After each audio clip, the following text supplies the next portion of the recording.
اعوذ باللہ من الشیطان الرجیم بسم اللہ الرحمن الرحیم الحمد للہ رب العالمین الرحمن الرحیم مالک یوم الدین ایاک نعبد و ایاک نستعین اہدنا الصراط المستقیم صراط الذین انعمت علیہم غیر المغضوب علیہم ولا الضالین۔ سورہ فاتحہ ہے، تمام تعریفیں اس اللہ کے لیے ہے جو سارے جہاں کا رب ہے، بڑا مہربان نہایت رحم کرنے والا ہے، قیامت کے دن کا مالک ہے۔ ہم تیری ہی عبادت کرتے ہیں اور تجھ ہی سے مدد مانگتے ہیں۔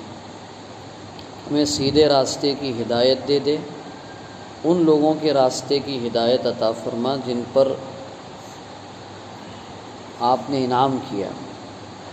ان لوگوں کی ہدایت ہمیں نہ دے، ان لوگوں کے راستے پر چلنے کی ہمیں ہدایت نہ دے جن پر تیرا غصہ ہوا یا جو راستے سے بھٹک گئے۔ کل جو ہے اعوذ باللہ اور بسم اللہ پہ بات کی تھی ہم نے، آج جو ہے الحمدللہ یہ جملے پہ بات کریں، یعنی شکر اور تعریف صرف اللہ کے لیے ہے۔ تو ابھی جیسے کوئی ہم کو پوچھتا ہے کیسے ہے تو کیا بولتے ہیں؟ الحمدللہ۔ لیکن اس کا مفہوم کیا ہے، کیوں بول رہے ہیں، وہ ذہن میں ہے، بس ایک لفظ ہے رٹے والے یا پھر بولتے آئے والے، تو بولتے کیسے، بولے ٹھیک ہے الحمدللہ۔ تو یہ الحمدللہ کا جو لفظ ہے نا، یہ ہماری پوری زندگی کے لیے کیا کہتے ہیں، ہماری زندگی کا خلاصہ ہے وہ اصل، یعنی ایک اعتبار سے دیکھی جائے تو پورا قرآن اور پورا دین اسلام حمد ہی ہے، تعریف ہے اللہ کی اور شکر ہے اللہ کا۔ ایک بندہ جو ہے خود اپنی ذات پہ، اپنے بدن اور جسم پہ غور کرے گا تو اللہ تعالیٰ نے کیسی آگ دی مجھے، تو اس کے جواب میں اس کے دل سے خود نکلے گا شکر ہے اللہ کا۔ زبان سے اب میں بول رہا ہوں، اب یہ زبان جو ہے ایک گوشت کا ٹکڑا ہی ہے اور کیا، لیکن اس سے بات کر رہے۔ لیکن ہاتھ ہے، ہاتھ سے بات کر سکتے ہیں؟ ہاتھ سے بات نہیں کر سکتے، زبان سے ہی بات کر سکتے ہیں۔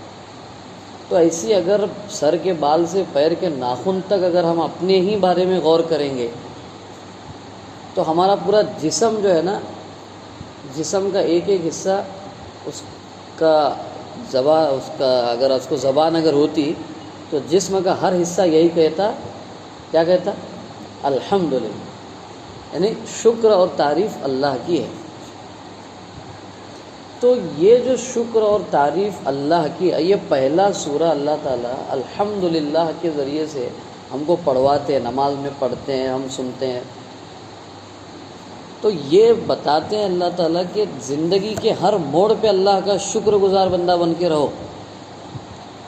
دو باتیں ہوگی اس کی وجہ سے، کبھی بھی زبان پر شکایت نہیں آئے گی اور اپنے آپ کو محروم نہیں سمجھیں گے، مایوس نہیں ہوں گے۔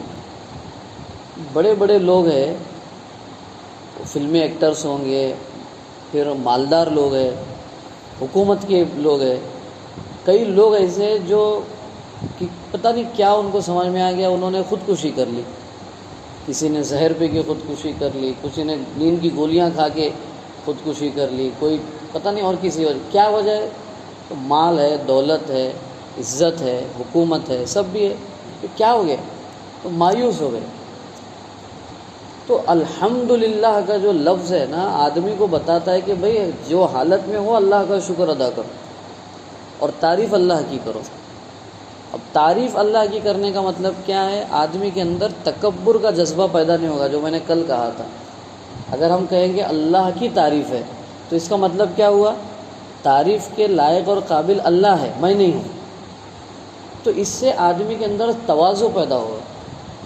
اسی لیے بخاری کی روایت ہے، رسول اللہ صلی اللہ علیہ وسلم نے فرمایا، جب کبھی کوئی بندہ کوئی لقمہ کھاتا ہے، کھانا نوالا یا کوئی گھونٹ پیتا ہے پانی کا یا کسی اور حلال چیز کا اور اس پر کہتا ہے الحمدللہ، اللہ تعالیٰ اس بندے سے اتنا خوش ہوتے ہیں کہ ایک دوسری روایت میں یہ ہے کہ اس کے لیے اللہ تبارک و تعالیٰ جنت لکھ دیتے ہیں۔ کیا وجہ ہوگی؟ نہیں کیا عمل ہے یہ؟ یعنی دیکھیں گے تو کیا ہے، صرف زبان دے گا الحمدللہ، ویسا وہ اصل میں وہ لفظ کی بات نہیں ہے، وہ جس جذبے سے نکلا ہے نا۔ اب کھانا کھانے کے بعد کھانا کھا رہے ہیں، اب ہمارے ظاہری اعتبار سے تو کھانا جو گھر میں پک رہا ہے وہ کون لا رہا ہے؟ کھانا جو گھر میں پک رہا ہے، دال چاول گیہوں جوار جو بھی چیز ہے، وہ کون لا رہے ہیں؟ ہمارے حساب سے کون لا رہے؟ ہم لا رہے ہے نا۔ پکا کون رہے؟ گھر والے۔ اور کھاتے وقت جب نوالا منہ میں ڈال رہے تو کیا کہہ رہے؟ الحمدللہ۔ کیا مطلب ہوا اس کا؟ میرے لانے سے یا گھر والے کے پکانے سے کچھ نہیں ہوتا ہے جب تک کہ اللہ تبارک و تعالیٰ وہ نوالا میرے منہ تک نہ پہنچائے، اور پہنچانے کے بعد اس کو معدے تک نہ پہنچائے، اور معدے تک پہنچانے کے بعد جب تک اس کو ہضم نہ کرے کوئی فائدہ ہی نہیں ہے۔ اس لیے الحمدللہ۔ پانی کتنی بڑی نعمت ہے۔ ابھی گرمی کا موسم ہے، ہم لوگ روزے سے ان کو احساس ہے پانی کا، ایک گھونٹ پانی کی قیمت پتہ چل رہی ہے، تو اللہ وہ پانی گھونٹ پی رہے تو ہم کہہ رہے بھائی الحمدللہ کہ تعریف اور شکر اس اللہ کا ہے جس نے اتنی زیادہ مقدار میں میرے لیے پانی کا انتظام کیا ہے۔ اگر اللہ پانی کا انتظام نہ کرتے تو ہم کتنے پیسے دے کے پانی خرید سکتے تھے۔ سفر میں وغیرہ جاتے ہیں تو 20 روپے کی بوتل بولے گا تو بھی لے لیں گے، 25 بولے گا تو بھی لے لیں گے، کیوں؟ پانی کی قلت ہوتی ہے وہاں پہ۔ لیکن دنیا میں اللہ تعالیٰ نے اتنا پانی کا انتظام کر رکھا ہے کہ کسی کو کوئی کمی نہیں ہے۔ تو وہ گھونٹ پینے کے بعد جو الحمدللہ کہتے ہیں، وہ جو جذبے سے کہتا ہے نا بندہ، اس لیے اللہ تبارک و تعالیٰ اس سے خوش ہوتے ہیں۔ تو ہر کہنے کا مطلب خلاصہ یہ ہے کہ الحمدللہ کا جو جملہ ہے وہ اللہ کے شکر اور اللہ کی تعریف کے لیے ہے، اور یہ شکر اور اللہ کی تعریف ہماری زندگی کی کامیابی، چین، سکون اور اطمینان کے لیے ضروری ہے۔ اور اگر یہ شکر اور اللہ کی تعریف اگر نہیں ہے تو بے چینی ہوگی، مایوسی ہوگی، ڈپریشن ہوگا، اور تعریف اللہ کی نہیں کریں گے تو تکبر کے ساتھ زندگی گزاریں گے، اور جس کے دل میں رائی کے دانے کے برابر تکبر ہوگا وہ جنت میں نہیں جائے گا، اللہ کے رسول نے فرمایا۔ اللہ تعالیٰ یہ لفظ الحمدللہ کا جو مفہوم ہے اس کو گویا کہ سمجھ کر اس کے مطابق مجھے اور آپ کو زندگی گزارنے کی اللہ تعالیٰ توفیق عطا فرمائے۔